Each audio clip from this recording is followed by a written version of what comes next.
जब शहर को जरूरत थी तो वो आ गया। अंडरडॉग, एक जबरदस्त एक्शन और कॉमेडी से भरपूर फिल्म, बड़े दिल वाले छोटे हीरो की कहानी की शुरुआत होती है एक प्यारे से बीगल डॉग से जो सड़क पर बेसहारा घूम रहा होता है। तभी एक आदमी उसे पकड़ लेता है और एक सीक्रेट लैब में ले जाकर बंद कर देता है। वो कोई मामूली जगह नहीं थी, वो थी डॉक्टर बर्सिनिस्टर की लैब, जिसे शहर के लोग डॉक्टर ईविल के नाम से जानते थे। डॉक्टर ईविल एक सन की लेकिन जीनियस साइंटिस्ट था जो जेनेटिक एक्सपेरिमेंट्स के जरिए साधारण कुत्तों को सुपर डॉग्स में बदलना चाहता था। ऐसे कुत्ते जिन्हें ना ट्रेनिंग की जरूरत हो ना इंसान की मदद की। लेकिन शहर के मेयर ने उसके इस प्रोजेक्ट को खारिज कर दिया था। अपमान और गुस्से से भरा डॉक्टर ईविल अब ठान चुका था, वो अपने एक्सपेरिमेंट से पूरी सिटी को चौंका कर रहेगा। उसका असिस्टेंट कैड उस छोटे बीगल को टेस्ट के लिए लैब में लाता है। डॉक्टर ईविल अपने खास सीरम को तैयार करता है, लेकिन तभी वो डरा हुआ छोटा डॉग भागने लगता है। घबराहट में वो इधर उधर दौड़ता है और गलती से कई सारे सुपर सीरम कंटेनर्स गिरा देता है। सीरम उसके शरीर में घुल जाता है, उसके डीएनए में बदलाव आने लगते हैं और उसके अंदर सुपर पावर्स आ जाती हैं। डॉक्टर ईविल उसे पकड़ने की कोशिश करता है, लेकिन उसे अंदाजा नहीं था कि ये छोटा डॉग अब लोहे की दीवारों को भी पार कर सकता है। वो 10 मीटर मोटी स्टील वॉल तोड़कर भाग निकलता है। लैब में तबाही मच जाती है, हर तरफ आग लग जाती है और कुछ ही मिनटों में पूरा लैब राख हो जाता है। अब वो छोटा डॉग अकेला, भूखा और भटका हुआ था। वो कचरे के ढेर में खाना ढूंढने लगता है, पर यह इलाका पहले से ही 3 दूसरे आवारा कुत्तों का था। उसे अपनी सुपर पावर के बारे में कुछ भी नहीं पता था, इसलिए वो उन डॉग्स से डरकर वहां से भाग जाता है। दौड़ते दौड़ते वो सड़क पर पहुंचता है और सामने से आती हुई एक कार से टकरा जाता है। वो कार थी डैन उंगर की, जो कभी पुलिस ऑफिसर हुआ करता था। डैन गाड़ी से उतरता है और हैरान रह जाता है कि डॉग को कुछ नहीं हुआ। उसकी आंखों में मासूमियत देखकर डैन मुस्कुराता है और सोचता है ये तो किसी फरिश्ते जैसा है, और उसे घर ले जाने का डिसाइड करता है। उसे अंदाजा नहीं था कि डॉग के टकराने से उसकी कार पर एक बड़ा डेंट पड़ चुका है। डॉग उसके जूते सूंघता है और प्यार से उन्हें चाटने लगता है। दरअसल उसने सूंघकर पहचान लिया था कि यह इंसान दिल का अच्छा है। डैन को भी वो डॉग पसंद आता है। वो अपने बेटे जैक को उससे मिलवाता है। जैक अभी भी अपने पिता से नाराज था, क्योंकि उसकी माँ की मौत के बाद डैन ने पुलिस की नौकरी छोड़ दी थी ताकि वो अपने बेटे के साथ ज्यादा वक्त बिता सके। लेकिन हकीकत में वो अब भी अपने सिक्योरिटी गार्ड वाले काम में इतना व्यस्त थे कि जैक अपने आप को अकेला महसूस करता था। डैन उस डॉग का नाम शूशाइन रखता है, क्योंकि वो बार बार उसके जूते चाटता रहता था। जैक को शूशाइन को घर में रखने में कोई दिलचस्पी नहीं थी, इसलिए जब डैन काम पर चला जाता है तो जैक भी स्कूल निकल जाता है और शूशाइन अकेला घर पर रह जाता है। शूशाइन को डॉग फूड की खुशबू आती है और वो डिब्बों का बॉक्स ढूंढ लेता है, लेकिन जैसे ही उसने डिब्बे को खोलने की कोशिश की, डिब्बा दोनों तरफ से फट गया। दीवार पर खाना बिखर गया। उसे लगा कि अब तो उसका नया मालिक उसे निकाल देगा, इसलिए उसने सफाई करने की कोशिश की। तभी घर में एक पोस्टमैन आया। आवाज सुनकर शूशाइन खिड़की से झांक कर भौंकने लगा, लेकिन पोस्टमैन ने उसे चिढ़ाया। शूशाइन ने बस जोर से भौंक दिया और खिड़की का कांच और पोस्टमैन के चश्मे के लेंस चटक गए। पोस्टमैन डर के मारे भाग गया। पोस्टमैन के जाने के बाद शूशाइन पलटा तो उसे सोफे के नीचे एक टेनिस बॉल दिखी। वो दौड़कर उसे लेने गया, लेकिन गलती से पूरा सोफा ही उखाड़ दिया। थोड़ी देर बाद जब जैक घर आया तो वो घर की हालत देख दंग रह गया। उसे लगा कि घर में चोरी हो गई है। वो गुस्से में कहता है ये सब किसने किया, और तभी उसके सामने शूशाइन बोल पड़ता है। धीमी आवाज में वो कहता है माफ करना, ये सब गलती से हुआ। जैक की आंखें फैल जाती हैं। वो अपनी आंखों पर यकीन नहीं कर पाता। शूशाइन भी उतना ही हैरान था, क्योंकि उसे भी नहीं पता था कि उसकी बातें अब इंसान समझ सकता है। दोनों कुछ पल एक दूसरे को देखते हैं और फिर जोर से चिल्लाने लगते हैं। कुछ देर बाद दोनों पार्क में पहुंचते हैं। जैक शूशाइन से पूछता है बताओ तुम्हें ये सुपर पावर कैसे मिली। पता नहीं, एक लैब थी, कुछ डरावने इंसान थे और फिर बहुत सारा नीला लाल चमकता हुआ लिक्विड। उसके बाद से सब कुछ बदल गया। दोनों बातें कर ही रहे होते हैं कि तभी वहां आती है जैक की दोस्त मॉली अपनी प्यारी फीमेल डॉग पॉली के साथ। पॉली को देखते ही शूशाइन के पूंछ हिलने लगती है। वो उसकी तरफ मुस्कुरा कर कहता है वाह, ये तो मिस यूनिवर्स लग रही है। जब मॉली जैक से बातें कर रही थी, शूशाइन चुपके से पॉली के पास चला जाता है और उससे बातें करने लगता है। पॉली को तो ये भी नहीं पता था कि वो बोलने वाला डॉग है। थोड़ी देर बाद मॉली और पॉली वहां से चली जाती हैं। जैक शूशाइन की बाकी पावर्स को एक्सप्लोर करने की कोशिश करता है। वो हैरान रह जाता है जब शूशाइन दिखाता है कि उसके पास सुपर स्ट्रेंथ, सुपर स्पीड और सुपर हियरिंग जैसी ताकतें हैं। अचानक शूशाइन के कान खड़े हो जाते हैं। उसे बहुत दूर से पॉली और मॉली की चीखने की आवाज सुनाई देती है। वो तुरंत समझ जाता है कि वो दोनों मुसीबत में हैं। जैक, वो खतरे में है, मुझे जाना होगा, और वो सड़क पर दौड़ पड़ता है। भागते हुए उसे एहसास होता है कि वो सिर्फ दौड़ ही नहीं सकता बल्कि उड़ भी सकता है। शूशाइन हवा में उछलता है और पहली बार जिंदगी में उड़ने लगता है। हालांकि उड़ने का कोई तजुर्बा नहीं था, इसलिए हवा में काफी तोड़फोड़ भी हो जाती है। फिर भी वो समय पर पहुंचता है और अपनी सुपर स्पीड से मॉली और पॉली को चोरों से बचा लेता है। पॉली को बस इतना पता चलता है कि कहीं से एक फ्लाइंग डॉग आया और सब कुछ ठीक कर गया।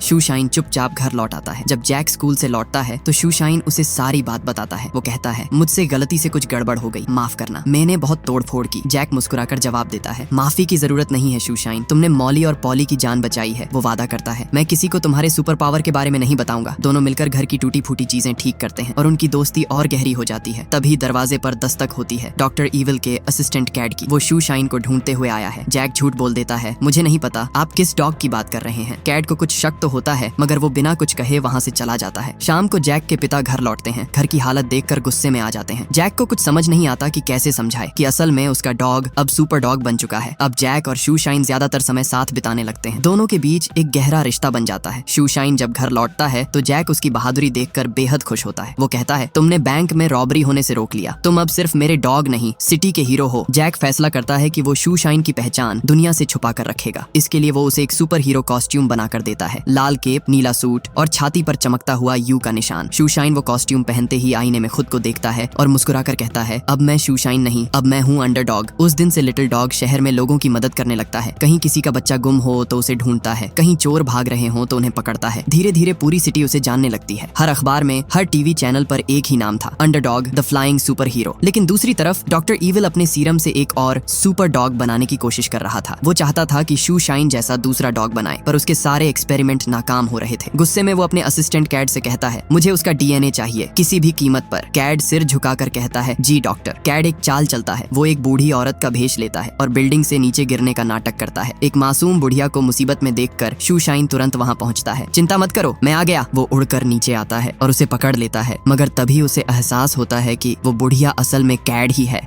शूशाइन झट से छुटने की कोशिश करता है। कैड उसके कॉलर को कसकर पकड़ लेता है। दोनों सड़क पर घिसटते हैं। कैड के कपड़े फट जाते हैं। शूशाइन किसी तरह कॉलर छुड़ाकर भाग निकलता है, मगर कैड उस कॉलर को लेकर डॉक्टर ईविल के पास पहुंचता है। डॉक्टर ईविल कॉलर को सूंघते हुए मुस्कुराता है, अब मैं जानता हूँ वो कहाँ है। कॉलर में लिखे नाम से उसे शूशाइन की लोकेशन मिल जाती है। उधर जैक शूशाइन से पूछता है, तुम्हारा कॉलर कहाँ गया? शूशाइन कैजुअली कहता है, कहीं गिर गया होगा। थोड़ी देर बाद अंडरडॉग की मुलाकात होती है पॉली से। पॉली अब भी लिटिल डॉग की फैन होती है। उसे ये पता नहीं था कि शूशाइन ही असली अंडरडॉग है। वो कहती है, काश अंडरडॉग मुझसे कभी मिले। शूशाइन मुस्कुराकर जवाब देता है, अगर तुम उसे पुकारोगी वो जरूर आएगा। रात को पॉली अकेली होती है। वो आसमान की तरफ देखकर पुकारती है, अंडरडॉग वेयर आर यू? और अगले ही पल शूशाइन अपनी सुपर हीरो कॉस्ट्यूम में वहां पहुंच जाता है। पॉली हैरान रह जाती है। दोनों साथ घूमते हैं, बातें करते हैं और शूशाइन के लिए वो एक खूबसूरत रात बन जाती है। अगले दिन जैक अपने प्यारे साथी शूशाइन के साथ मॉली से मिलने उसके घर जाता है। लेकिन उसी वक्त डॉक्टर ईविल अपने साथी कैड को लेकर जैक के घर पहुंच जाता है। वो वहां जैक के डैड को बंदी बना लेता है और उनसे कहता है कि वो अंडरडॉग को बुलाए। जैक के डैड को अब तक ये नहीं पता था कि शूशाइन ही असल में अंडरडॉग है, इसलिए वो डॉक्टर ईविल की बात मानकर ऊंची आवाज में अंडरडॉग को पुकारने लगते हैं। अपने मालिक को मुसीबत में देखकर शूशाइन तुरंत हरकत में आता है। वो जैक को साथ लेकर मॉली के घर से निकल पड़ता है। आसमान में उड़ते हुए कुछ ही पलों में वो डॉक्टर ईविल के सामने पहुंच जाता है। डॉक्टर ईविल चालाक था। वो जैक को भी पकड़ लेता है और फिर शूशाइन से कहता है कि अगर वो जैक और उसके पिता की जिंदगी बचाना चाहता है तो उसे अपना डीएनए देना होगा। अपने प्यारे दोस्तों की जान बचाने के लिए शूशाइन राजी हो जाता है। डॉक्टर ईविल उसके ऊपर एक्सपेरिमेंट करता है और उसकी सारी एनर्जी को ब्लू पिल्स में कैद कर लेता है। फिर वो उसे रेड पिल्स खिला देता है, जिससे उसकी सारी सुपर पावर लॉक हो जाती है और अब वो बस एक आम कुत्ता बनकर रह जाता है। डॉक्टर ईविल यही नहीं रुकता। वो अपनी तीनों डॉग्स को ब्लू पिल्स खिला देता है और उन्हें भी सुपर डॉग्स में बदल देता है। अब उसका मकसद साफ था, शहर के मेयर से बदला लेना। डॉक्टर ईविल और कैड वहां से निकल पड़ते हैं और पीछे छूट जाते हैं जैक, उसके पिता और बेसहारा शूशाइन। लेकिन जल्द ही जैक और उसके पिता अपनी रस्सियां खोलकर आजाद हो जाते हैं और रेड एंटीडोट पिल्स लेकर शूशाइन के साथ वहां से निकल पड़ते हैं। उधर दूसरी तरफ डॉक्टर ईविल अपने डॉग्स और कैड के साथ टाउन हॉल पहुंच चुका था। उसका इरादा था टाउन हॉल की छत पर एक बम लगाना, जिससे उसका बनाया हुआ खास सीरम पूरे शहर में फैल जाए और शहर के सारे लोग उसके गुलाम बन जाएं और सिर्फ उसी के हुक्म पर चलें। इसी दौरान पॉली भी गलती से मॉली के साथ कैड के पास पहुंच जाती है। कैड दोनों को पकड़कर रस्सियों से बांध देता है। अब तक जैक, डैन और शूशाइन भी टाउन हॉल पहुंच चुके थे। वो देखते हैं कि हॉल पर अब पूरी तरह डॉक्टर ईविल का कब्जा है और शहर वाले मदद के लिए जोर जोर से अंडरडॉग को पुकार रहे हैं। शूशाइन के पास अब कोई सुपर पावर नहीं थी, लेकिन जब उसे टाउन हॉल में लगे बम का पता चलता है, वो बिना सोचे समझे उसे डिफ्यूज करने निकल पड़ता है। वही डॉक्टर ईविल मेयर को धमकाता है, मेरा लैब फिर से बनाओ, मुझे फंड दो, सिक्योरिटी दो, वरना ये शहर खत्म हो जाएगा। मेयर मजबूर होकर साइन करने ही वाला होता है कि दरवाजा टूटता है और शूशाइन वहां पहुंच जाता है। एक टकराव के दौरान मेयर और डॉक्टर ईविल दोनों नीचे गिर पड़ते हैं और उसी वक्त डॉक्टर ईविल की जेब फट जाती है। वहां से ब्लू पिल्स जमीन पर गिरती है, जिन्हें खाकर शूशाइन अपनी सुपर पावर वापस पा लेता है। अब वो फिर से अंडरडॉग बन चुका था। डॉक्टर ईविल ये देखकर अपने सुपर डॉग्स को उस पर हमला करने का हुक्म देता है। अंडरडॉग उन तीनों से बचते हुए टाउन हॉल में चारों तरफ दौड़ता है और लड़ाई के बीच वहां जबरदस्त तबाही मच जाती है।